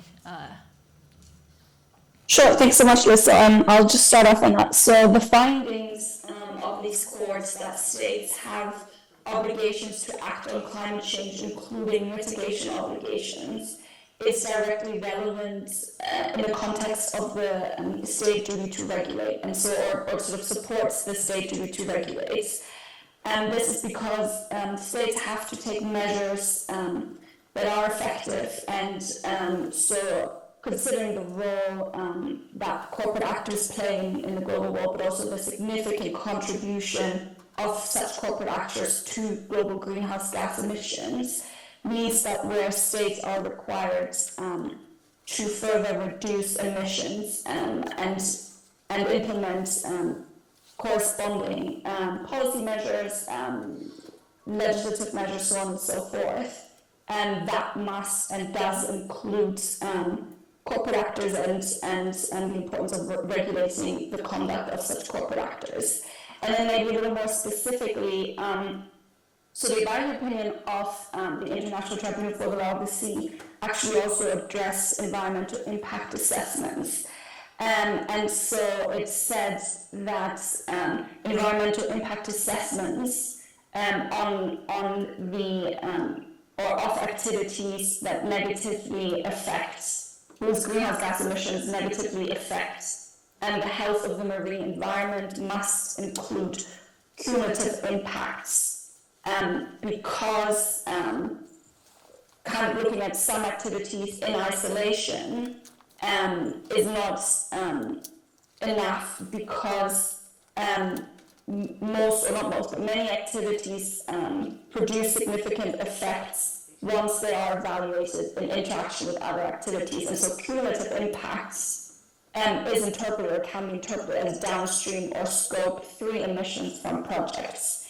And then further, the tribunal also found that planned activities, both public or private, that cause substantial pollution to the marine environment through greenhouse gas emissions include cumulative effects and must be subjected to environmental impacts assessments. And so while those impact assessments are conducted by a state party, it is then, again, for the state party to regulate accordingly to ensure that private actors comply with the requirements of those assessments. And so, in summary, basically what the findings of ITLOS imply is that states must conduct environmental impact assessments on the basis of cumulative impacts of the proposed emissions of greenhouse gases, and so their contribution to global climate change. And this goes beyond, or goes beyond the practice that we currently see across many jurisdictions. And so again, while it is then for the state party to conduct these, that has a direct impact on the activities of private actors as well. Thanks so much, Leah. Johnny? Thank you. Yeah, I'll try and pick that up as well, and I'll try and do some shape-shifting and put my hat on, which is an old hat that I used to have as a corporate lawyer, to answer that from the perspective of a business. You could see the same hat in various law firm briefings about what's going on in these international courts, where they try and say to their clients what it means for them.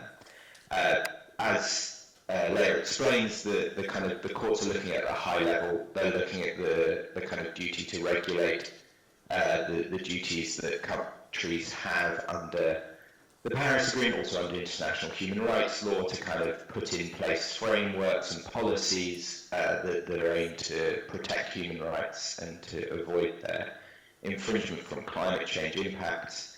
If I was to translate that concretely, what sort of things it may mean, obviously Leah explained EIAs and environmental impact assessment of new infrastructure projects is a key area.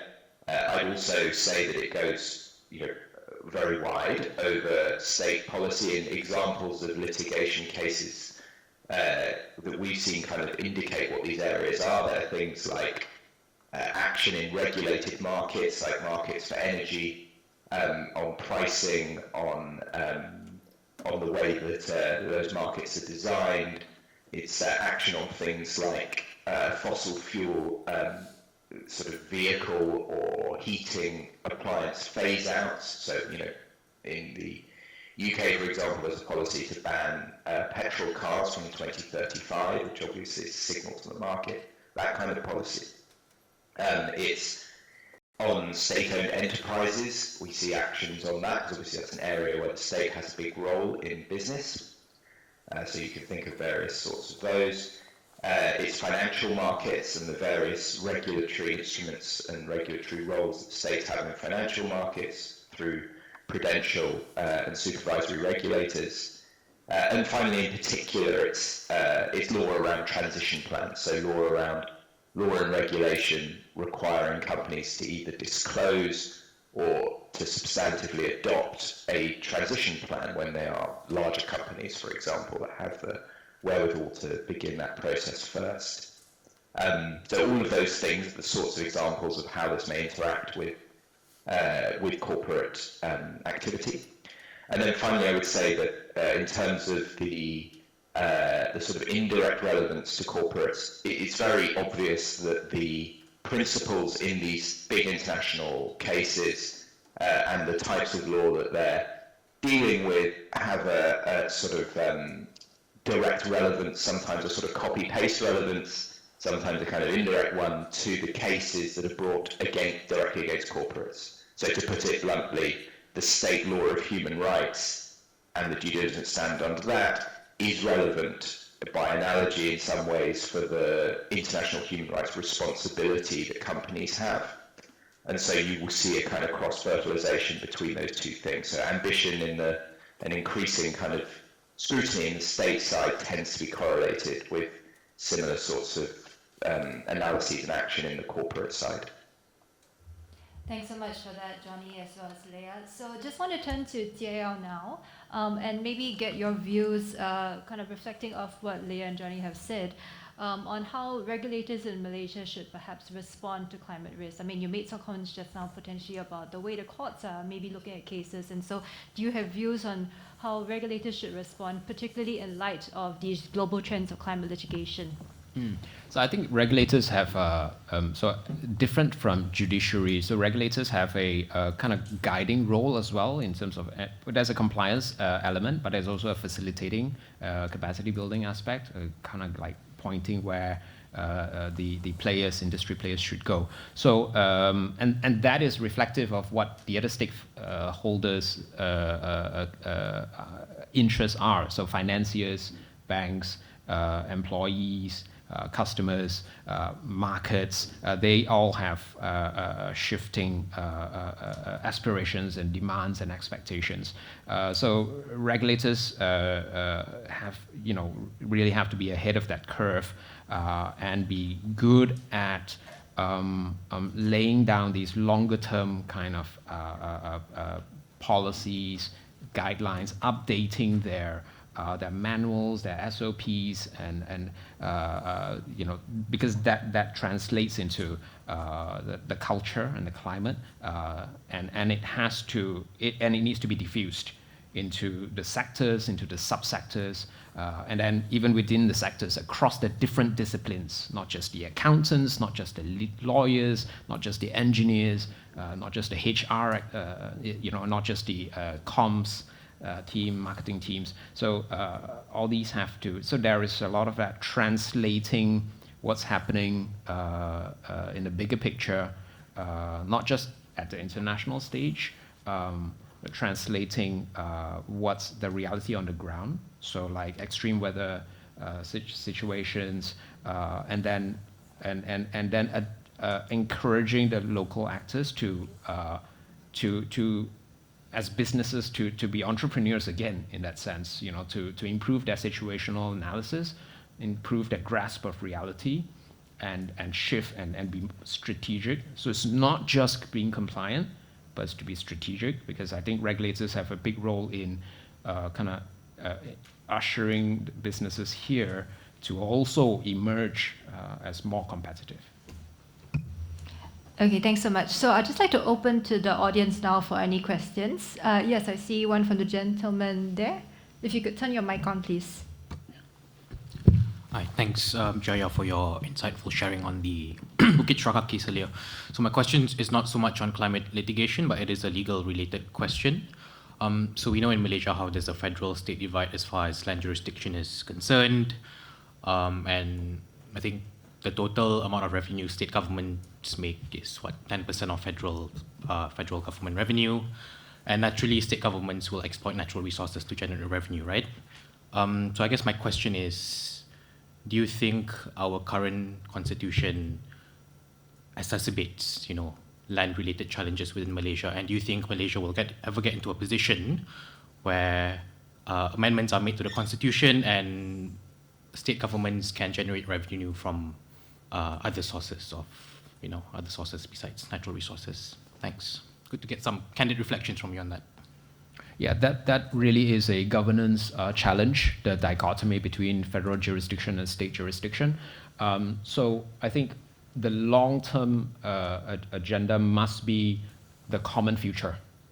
So the politicking is of course very divisive, and short-term political ambitions are very, very bad. What is the solution if the citizenry continues to vote for the same types of narratives? Then we will end up in that kind of quagmire that while the rest of the world has got on with it. So I think finding that common narrative between the federal government and the state governments is really important. We're slowly seeing it, at least it's emerging in terms of their developmental policies, reflecting on the SDGs. So, but it takes all the stakeholders to bring these kind of lofty commitments down to the ground. It has to be rights-based, it has to be evidence-based. So we are a long way away, but yeah, I think that's the only way out. Okay, other questions on the floor? I'll take two. Gentleman there and Karina. Sorry, just please go ahead. Good afternoon.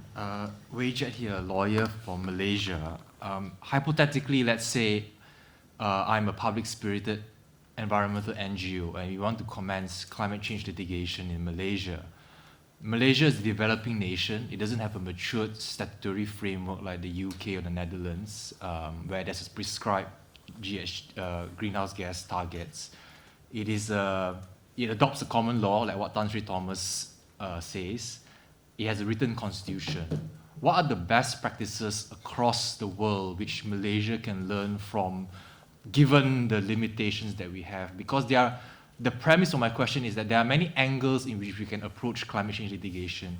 It could be a negligence tort-based approach. It could be an administrative law, constitutional law approach. What are the lessons across the jurisdictions that Malaysia can learn from, bearing in mind Malaysia's limitations and circumstances? That's my question.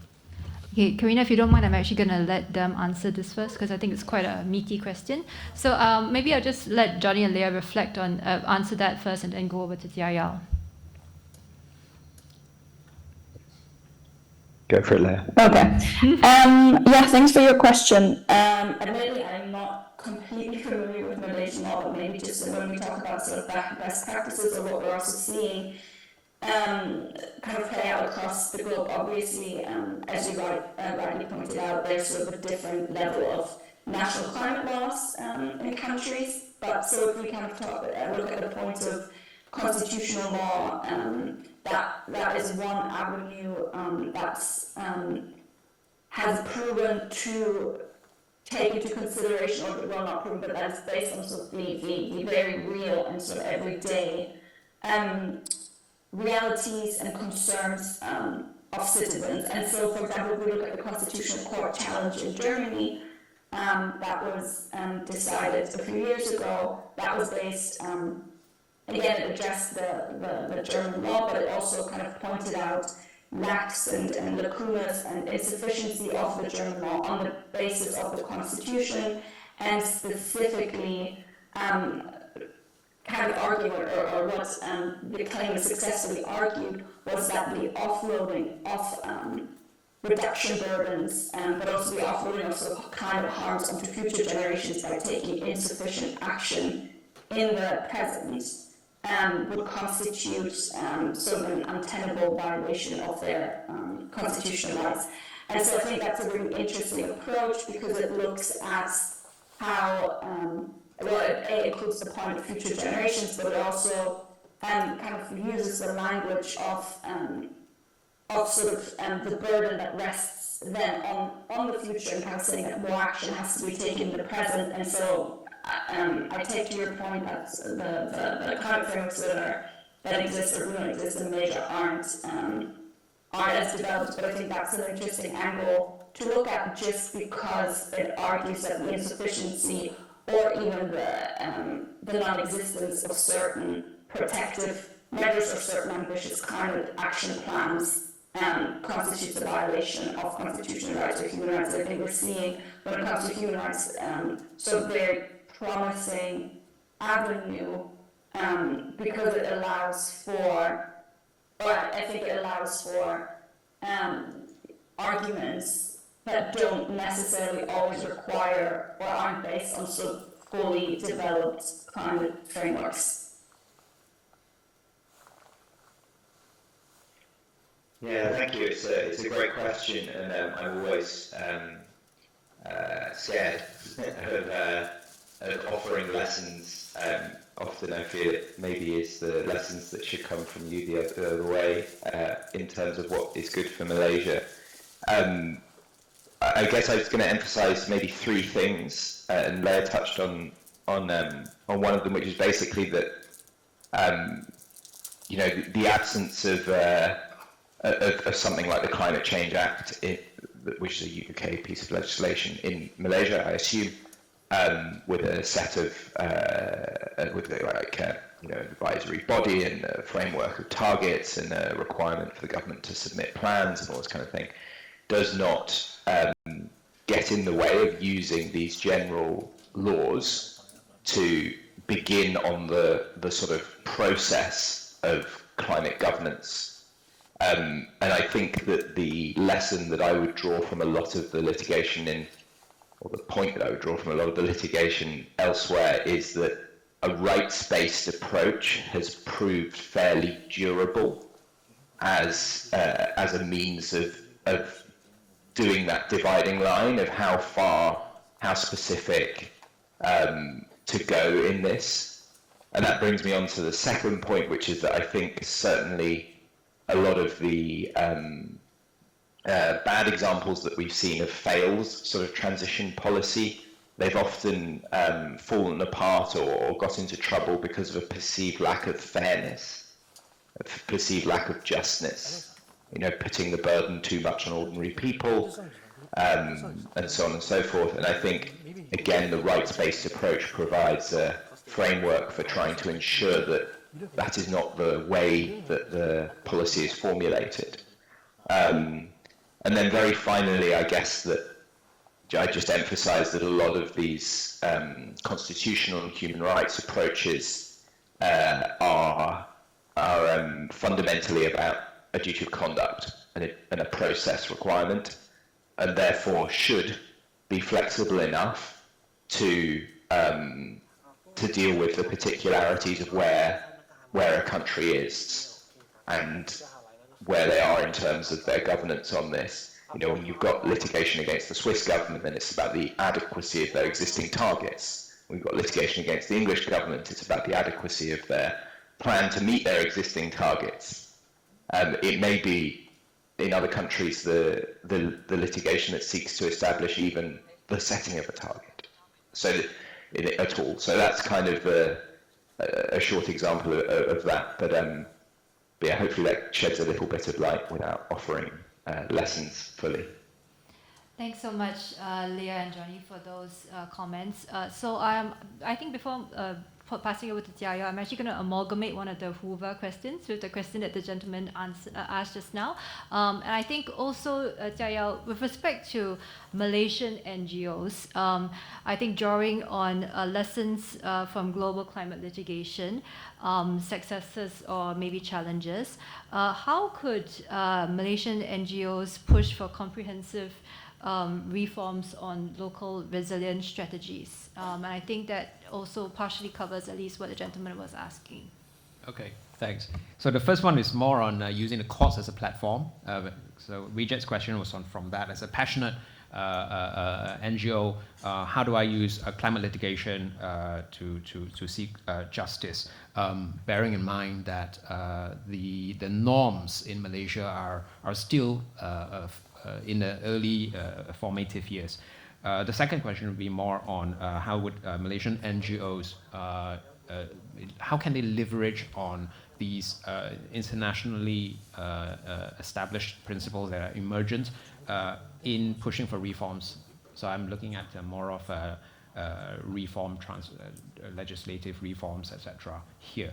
So the first one, to Wei-Jet's question, I think I would, I think a lawyer would follow the sense of where the people are, whose rights you're representing, and triangulating that with the court that you're going, and then what is the sentiment. So I would say focus less on the mitigation aspect of climate change, which is the reduction of greenhouse gas, the duty to reduce greenhouse gas emissions, and more on the adaptation aspect, which is developing the resilience of communities against the extreme, the adverse impacts of climate change. So a country like Malaysia, I think adaptation is not only factually is extremely significant, but the narrative is also becoming very established.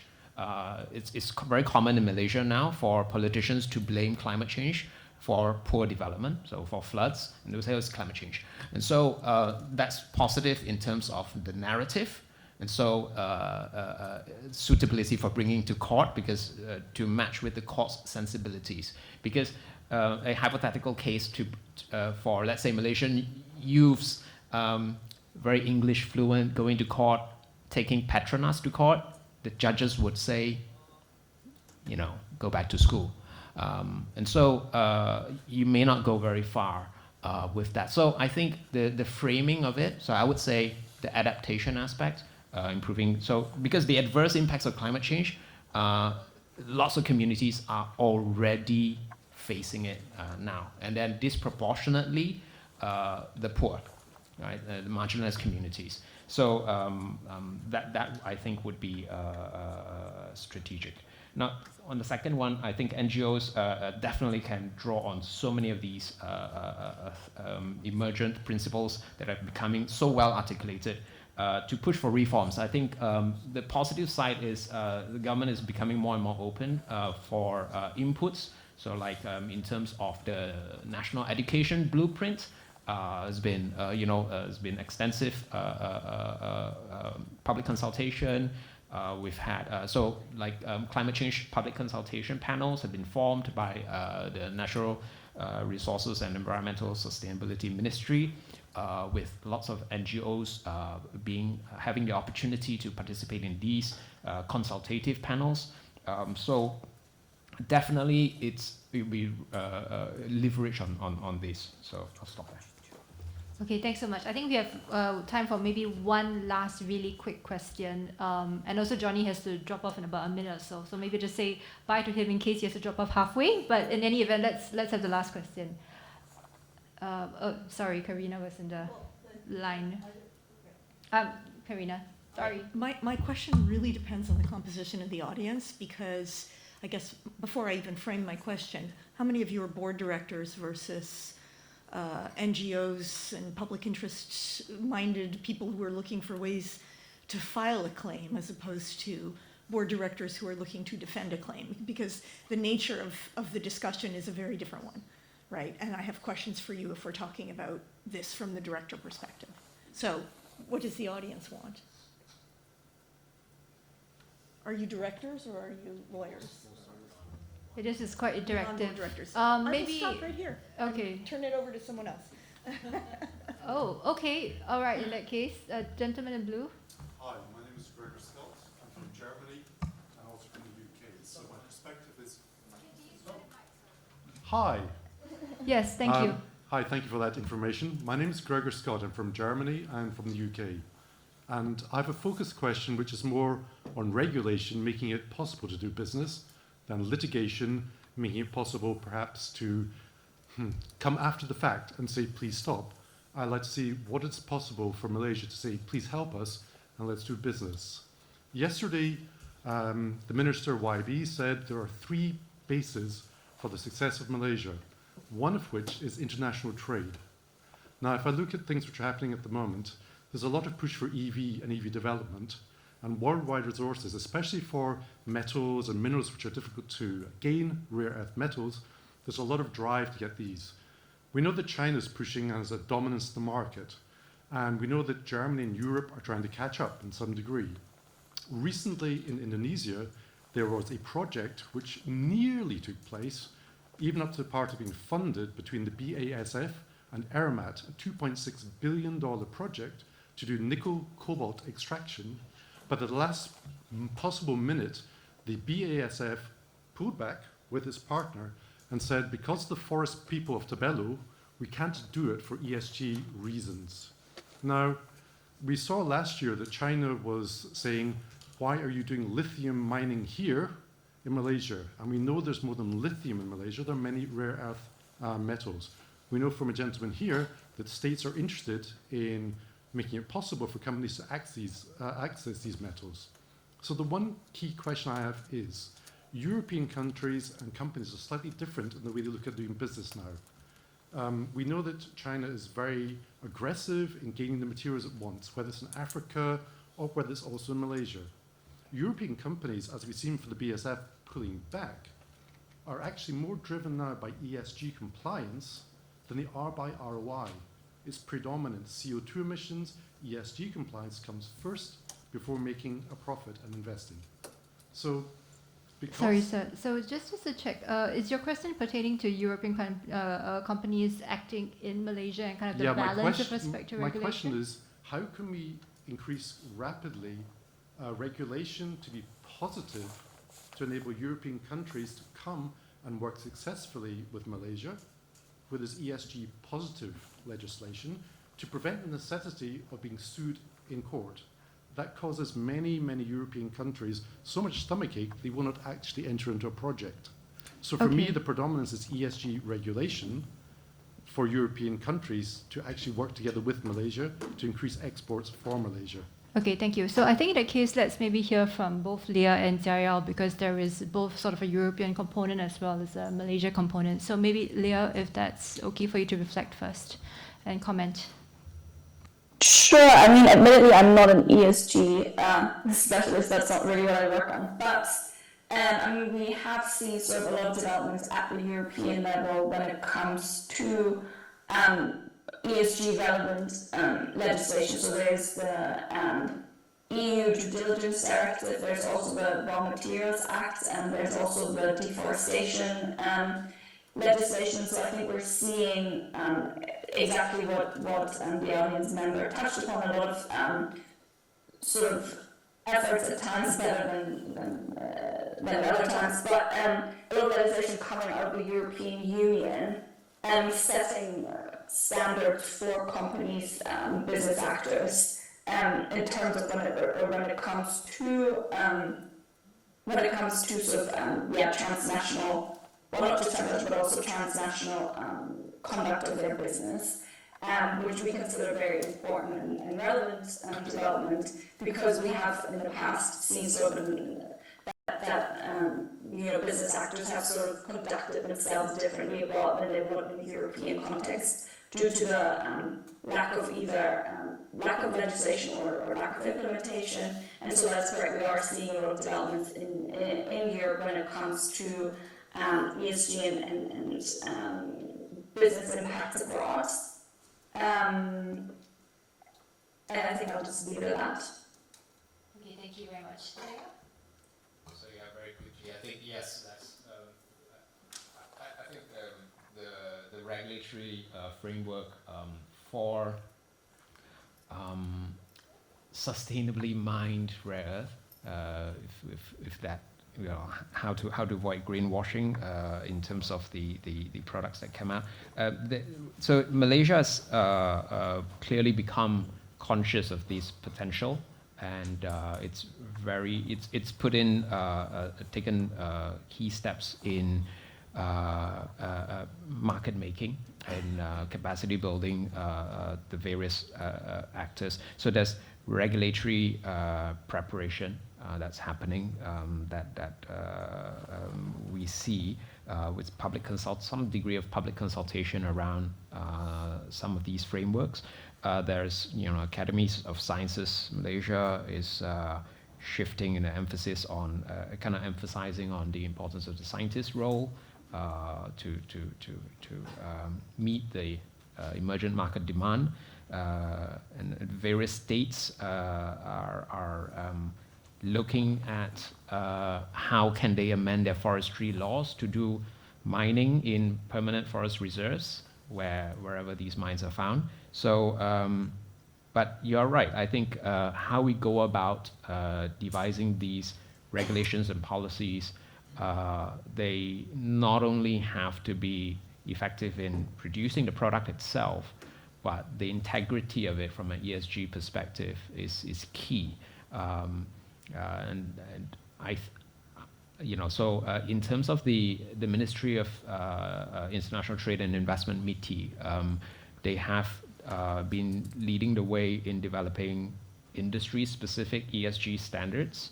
I don't think there is one yet for the rare earth or the mining industry, but those are important sort of kind of guardrails in that direction, where I think it looks like Malaysia is definitely going into. But yes, I think how successful it does that will definitely is just more than a technical question. It is a broader ESG related question. It's predominant. Otherwise, European countries find it difficult to invest in Malaysia to actually do that. That's what I like to see. Yes. Okay, thank you so much for all the participation from the audience, both in terms of questions in person as well as Hoover questions online. Very sorry that we're not able to cover all your questions. Thank you very much for being at this event with this presentation. Can we have a round of applause for the presenters? And then I'm very delighted to welcome Janet Lui from Screen, who will be giving closing remarks. So Janet is a highly esteemed figure in Malaysia and also Asia. She serves as senior partner as well as the head of corporate and co-head of ESG at Screen. A client of is very pleased to have also worked with her. She is the author of the Malaysia chapter of a guide that we published on shareholder resolutions for climate in Asia across 11 jurisdictions. She is also the co-author of a legal opinion on directors' duties on climate change. So very welcome, Janet. Thank you very much for a very kind introduction, Elizabeth. And it has been a real pleasure to work with Client Earth. It's been a privilege. And thank you to all the esteemed speakers for your invaluable insights. The lessons from the growing numbers of climate litigation cases across multiple sectors are threefold. What we have heard is that states need to take credible steps to combat climate change, reduce total emissions, and achieve their net zero targets declared under the Paris Agreement. Corporations, on the other hand, they need to align their board strategy to incorporate climate governance in order to meet stakeholders' expectations, and these would of course include investors, shareholders, employees, customers, the community, in order to avoid climate litigation. The direction in which one specific area of law is tort law, which is developing for climate-related duty of care of corporations to reduce emissions, is particularly interesting. In the case that Johnny mentioned briefly, the 2024 case in New Zealand of the Smith and Fonterra, that is a common law jurisdiction, and that is a decision of the highest court in the highest appellate court in New Zealand, which refused to strike out a suit brought against Fonterra by a Maori leader, Mike Smith, that certain high-emitting companies, including Fonterra, have a climate-related duty of care. So the lawyers in the room will know that this is a tort-related matter, and so we can expect that something like this will be highly persuasive in a Malaysian court, for example. And this is what I believe to be a first Paris-aligned corporate case under common law. And it is also important to also take note as to what was said earlier by Leah, which is that the European Court of Human Rights has said that the courts need to take into account the scientific evidence and the irreversibility of adverse effects of climate change. And we have indeed in the legal opinion on directors' duties said that there is a point, and I think the point is already now, that the Malaysian courts will have to take judicial notice of the science that is out there and to take that into account in their decisions on these matters. Directors also, in the third part of the learning from the climate litigation cases, directors have a duty to exercise his or her powers at all times. And under our Companies Act, and it's very, very similar across common law jurisdictions, for a proper purpose and in good faith in the best interest of the company. So what this means is that if directors do not proactively account for and mitigate against climate-related risks and are not informed in their board decisions on these matters, they risk exposing themselves to statutory liability and common law action. To sum up, on boards, and we've heard that as lawyers, we need to advise our clients as well. So boards need to be advised, and I just want to summarize this in the acronym of board. They have to be bold, organized, accountable, responsible, and diverse. So they have to be bold in their climate strategy in order to get financing. We've heard today a lot about having to avoid stranded assets. Customers and employees may well desert them if they don't take on board this climate strategy. And damaging the environment in which they operate will not allow them to have a good plan for the future. They also have to have an implementation plan for transition, and their goals have to ensure they're not contributing to greenhouse gas emissions, which will have resultant effects, as we've heard, of the climate change adverse effects of serious weather events and so on. They have also got to be organized and systematic in their data analytics of emissions from Scope 1 to Scope 3. We've heard a lot about this. And there has to be due care on data integrity in order to avoid greenwashing. So PLCs are required by Bursa's listing requirements not only to report on material sustainability matters, but also on how these matters are managed, including details of policies, measures, actions, and indicators to demonstrate how the PLCs are performing in managing these, together with data for the last 3 financial years and performance targets in relation to these indicators. So as PLCs will also have their supply chains, these factors will also extend up the way to the supply chains. So these are important things that need to be built in now already into planning, into contracts, supply contracts, and so on. Very, very quickly, of course, you've heard also about the ACSR with SC and Bursa and BNM having obtained feedbacks on the ISSB, and in particular on this discussion, it has also taken feedback on IFRS S2 on climate-related disclosures. So on greenwashing, just to go into one example, for instance, that we have to be aware of, and again, one of the cases talked about greenwashing.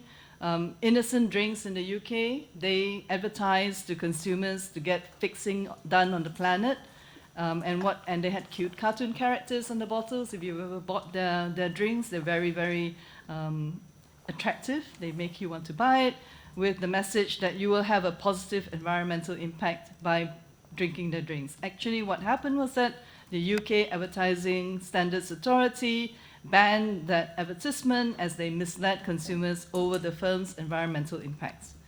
And just on also the greenwashing aspect, the Australian Competition and Consumer Commission in 2023 found from an online review of 247 companies that the potential greenwashing had many concerning claims about their environmental credentials. And the watchdog actually said that these companies were obliged to back up any green or sustainable claims with evidence, including reliable scientific reports, transparent supply chain due diligence, and reputable third-party certification. So companies also and boards also need to be accountable, as we know, for their net zero or carbon neutral declarations by due diligence, and all of this required in order to avoid climate litigation. In terms of responsibility, the R, you need to be responsible on climate governance and sustainability as part of your board strategies. And you do need to link this with important milestones to make sure you have an action plan to achieve the climate targets set, to ensure that the corporations continue to be bankable, and of course, by being a responsible corporate citizen. And of course, last but not least, on the D, you need to be diverse in your board representations. You need to be able to ensure that the feedback that informs your board strategies comes from a wide range of stakeholders, including, of course, the youth, the local community, supply chains, SMEs, indigenous groups, and others affected by the corporation's operations and the products, whether it be pollution of the environment, overuse of waters, destruction of forests and wetlands. So it is evident that the urgency for action to combat climate change is here and now. Every one of us needs to do our part, whether as a board member or whether it is to advise our clients or to demand more action from the governments and local authorities. So I hope this session has been has lit a fire for some urgent action. And thank you again so much to Climate Governance Malaysia for this fantastic summit, which highlights the most important issue of our time and the actions required. And thank you all for attending and being here right to the end of the session. Much appreciated. Thank you to Elizabeth and Klein as well. Okay. Thank you. Can we give Janet and Tia Yao a round of applause again? I think 2 lawyers in Malaysia who are leading the charge. Okay, thank you so much, audience, for persisting with us all the way until 4:36 p.m. So just so you're aware, right after this event, we actually have a launch of a guide for directors in Southeast Asia on climate action that Climate Governance Malaysia, Earth on Board, and Client Earth will be co-publishing. And Philippe Jobert and Karina Litvak and myself will be speaking to press very shortly. It's an open press event, so if you want to just stick around, feel free to do so. But in any event, thank you so much for your time, and it's been really such a pleasure. Thank you so much, Jia Yao and Janet. It was excellent. Have a good day, everyone. Oh, group photo.